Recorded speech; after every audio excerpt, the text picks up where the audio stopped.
building experience for 2 years. I would finish my surgeries a lot of times about 2:00 in the afternoon. We didn't have any children at that time. So this is back in 2009, 2010-ish. And I started a home euthanasia service.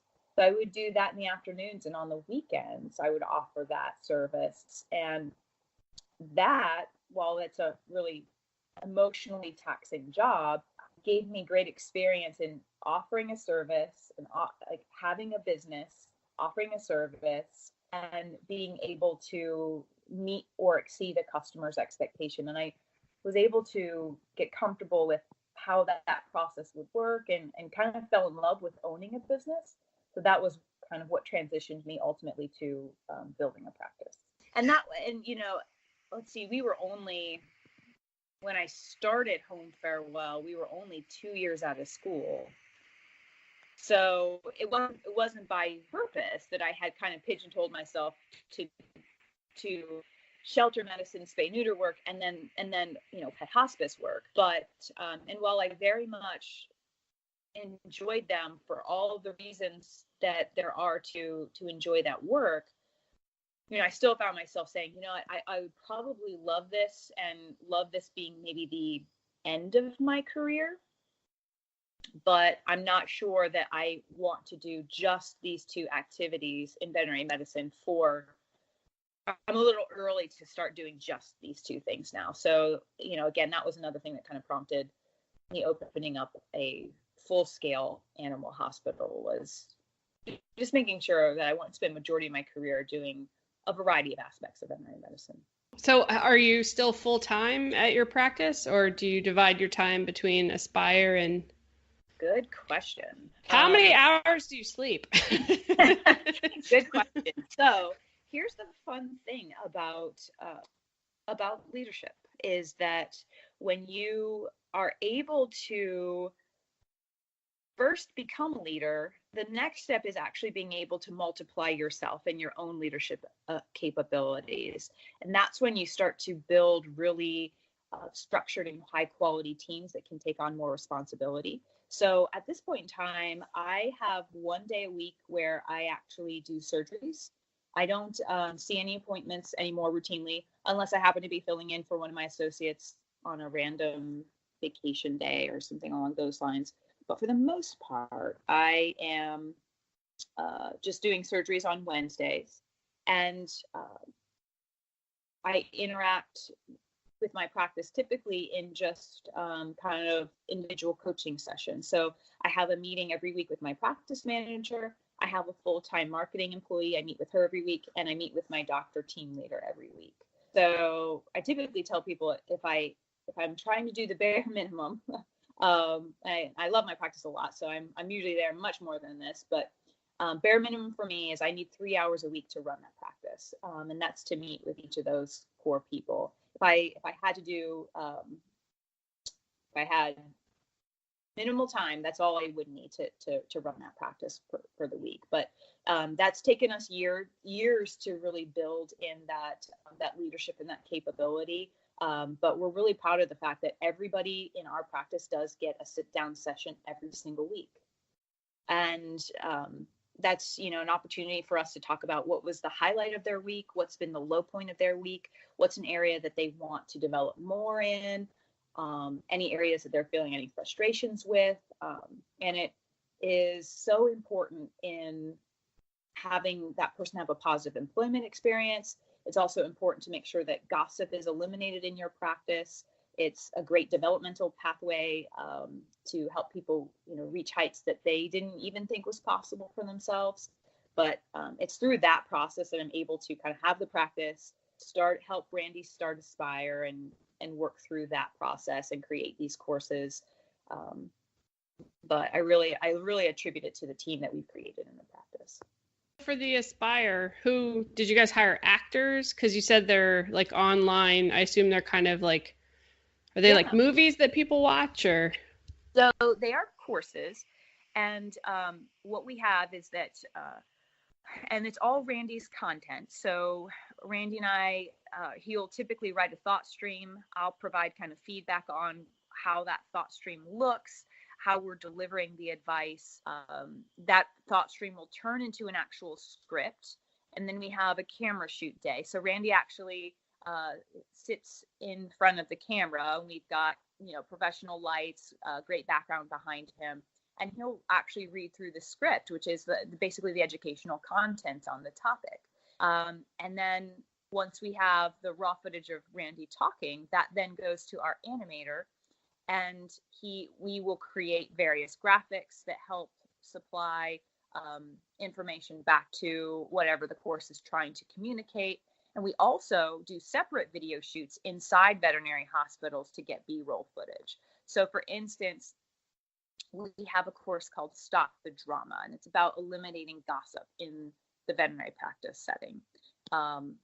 One of the big problems that is how gossip starts, and it oftentimes starts with assumptions that we make from observations that we've noticed, and then we let those assumptions turn into our perceived realities, and then we discuss our perceived realities with our fellow coworkers. So we have scenarios where a receptionist comes in late, and Jane sees Sally coming in late, and she's perceived that Sally doesn't really care, and there you go, and kind of goes down the rabbit hole from there. But we actually act those out in the veterinary practice, and sometimes we don't even need it to be acted out. We just need to actually have footage of real things happening in a veterinary practice that correspond to the educational content.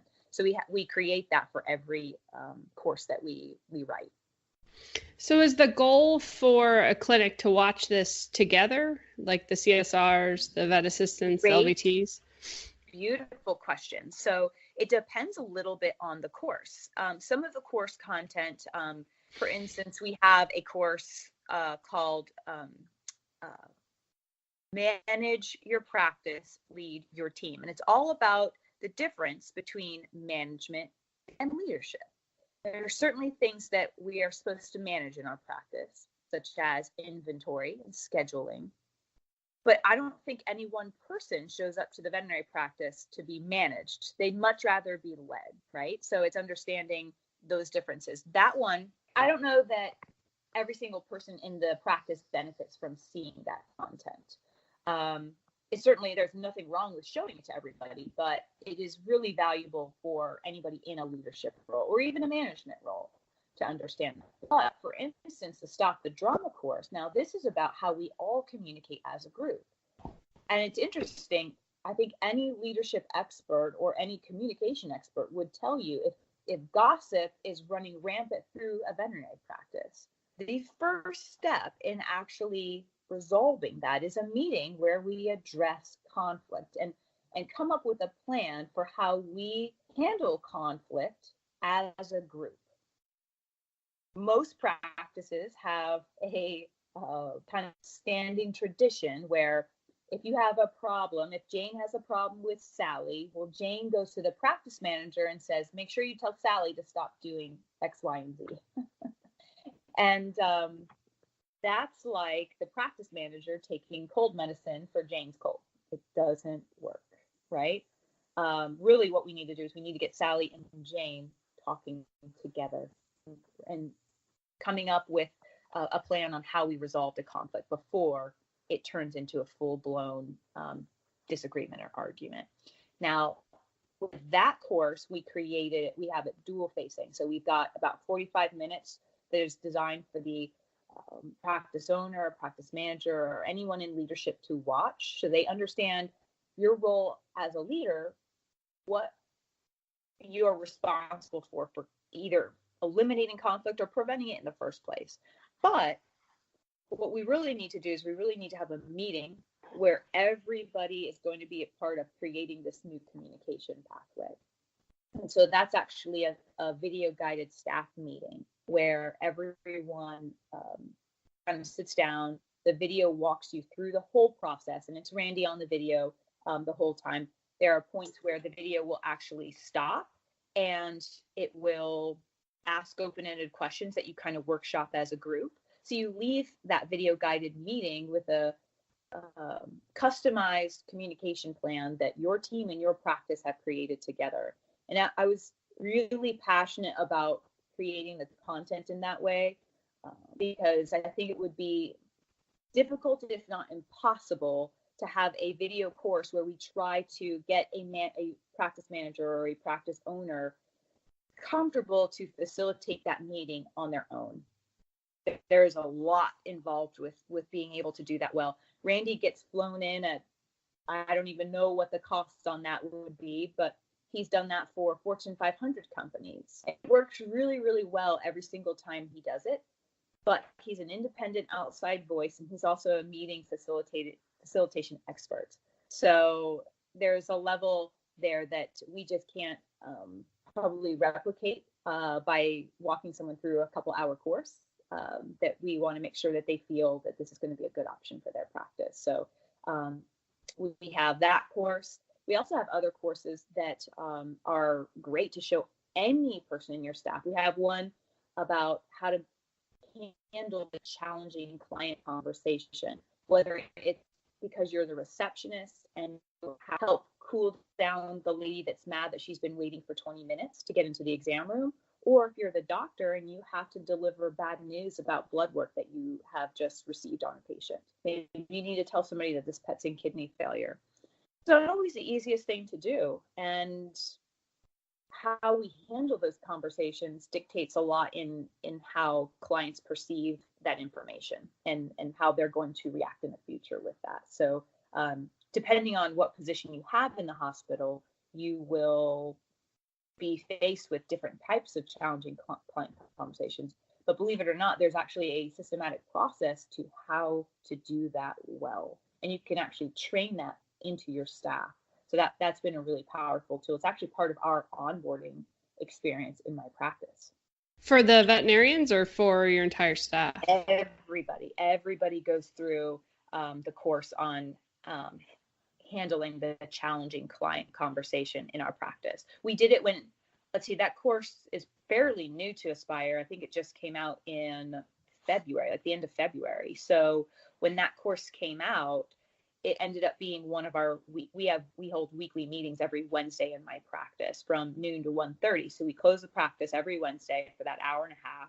And it varies. Sometimes we're doing department meetings, but sometimes we're doing group meetings. And this one happened to be where we all watched this Aspire video. And now people that enter our practice since then, they actually sit down their first week or two and go through that course so that they've seen the same content. Same thing with Stop the Drama. They actually watch that because now if they walk into our practice without that information, they're not as up to speed on how we communicate with one another. And it's helpful to walk them through that process. So it's almost like, it sounds like, you hired Randy to help with your practice to improve flow and to improve communication.